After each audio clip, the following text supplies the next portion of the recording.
Ya, oke guys. Assalamualaikum, balik lagi ya guys dengan Jaki. Hari ini tanggal 30 Agustus pukul 16 lewat 20 menit. Gua mau bahas saham ISSP karena ada yang minta juga di YouTube.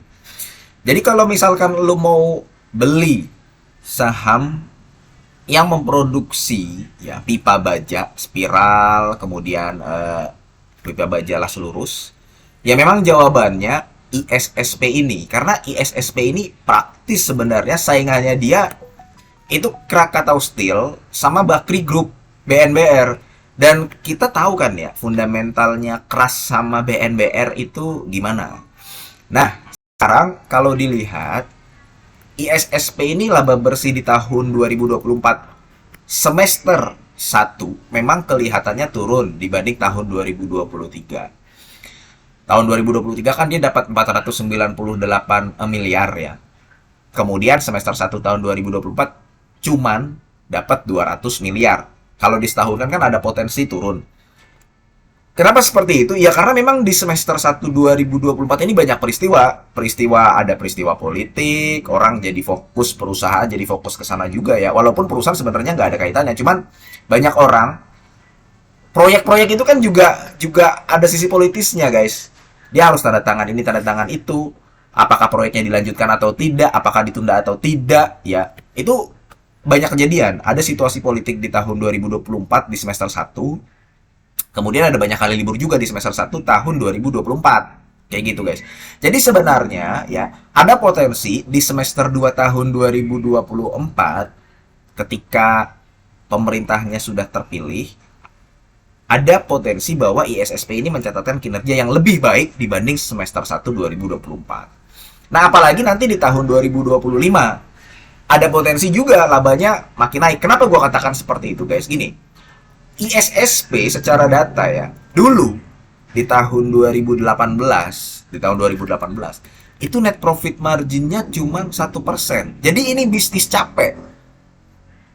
Jualan 15.000, jualan mie ayam nih lu 15.000, dapat untungnya cuma 150 perak. Bisnis capek, guys. Kemudian naik net profit marginnya jadi 3%, jadi 4%, sempat naik jadi 9%, turun lagi 4%, sekarang sudah di angka 7%. Bisa nggak dia balik lagi di tahun 2021? Bisa aja. Saat IPS-nya ada di angka 60. Atau bahkan lebih kalau penjualannya lebih. Karena kalau dilihat dari penjualannya pun meningkat. Tadinya 4,4 triliun di tahun 2018. Jadi 4,8. Kemudian turun karena pandemi. Ada di angka 3,7 triliun. Ada di angka 5,3. Di angka 6,2. Dan di angka 6,4. Sekarang mencatatkan di angka 2,7 triliun. Ya itu tadi. Yang semester 1 memang gue lihat ada banyak peristiwa sehingga yaitu juga sedikit banyak mempengaruhi kinerja ISSP.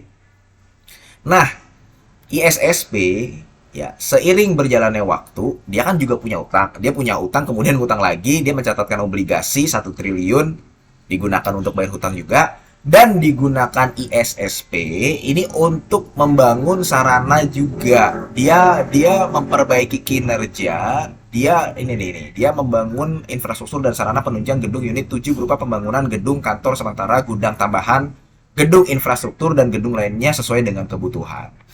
Nah, berbagai macam kondisi, berbagai macam hal yang dilakukan ISSP ya, kedepannya ya memang ada potensi ini saham labanya akan membaik, bahkan bisa melebihi di tahun 2023. Nah, cuman memang perlu waktu aja. Kenapa perlu waktu? Karena gini, guys, ISSP itu ya penyerapan produknya paling banyak di sektor konstruksi infrastruktur.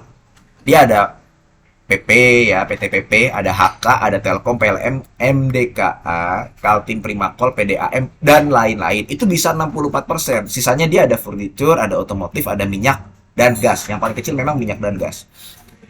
Nah, kalau misalkan seperti itu ya guys ya, ya karena memang ini waktunya belum manggung aja. Sektor konstruksi kan memang belum manggung. Dan biasanya sektor konstruksi itu bagusnya di semester 2 di setiap tahunnya. Kayak begitu. Apalagi nanti ketika pemerintahan baru sudah terpilih, proyek-proyek banyak yang dilanjutkan. Karena kan keberlanjutan nih. Pemerintahan yang baru keberlanjutan dari pemerintahan sebelumnya. Harapannya ISSP mencatatkan kinerja yang lebih baik daripada tahun 2023, tahun 2022, atau tahun 2021 sehingga labanya bisa menyentuh di angka 500 miliar. Cuman sampai waktunya itu terjadi, ya memang butuh waktu aja. Nah, kalau misalkan valuasinya sebenarnya udah murah nih guys sekarang. Waktu di net profit margin 1% aja PBV dia di angka 0,3. Sekarang PBV dia 0,4 ya. Kalau misalkan mau nawar, best buy-nya mungkin di angka 250, bukan mungkin ya. Kalau di angka 250 dia dikasih di angka 250, itu murah banget di SSP. Cuman kan sekarang ada di angka 302. PBV-nya 0,4, PER-nya di angka 5. Ya ini bisa nggak dia ditawar di harga 250 atau 270? 270 berapa nih? Tuh 0,4, 250. Bisa nggak? Pilihannya sebenarnya ISSP ini ya tinggal naik, cuman butuh waktu aja. Apalagi si perusahaan ekuitasnya terus bertumbuh nih guys. Ya, bertumbuh tuh. Tadinya 2,9 triliun, sekarang 4,7 triliun. Ya kalau ekuitasnya naik, book value-nya naik, saham yang nggak kemana-mana kan PBV-nya turun di tempat, jalan di tempat. Sekarang di angka 302. 0,4 kan. Jadi memang belum waktunya aja. Kalau misalkan lu mau beli saham produsen baja, pipa baja, ya ini pilihannya udah pilihan terbaik dibandingkan kompetitor-kompetitor lainnya. Kalau misalkan impor dari luar nggak terlalu menjadi perhatian sih, nggak terlalu menjadi karena impor besi apa baja apa tuh baja pipa gitu sulit guys. Jadi memang yang terbaik itu adalah ISSP kalau dibanding pilihannya antara keras apa BNBR.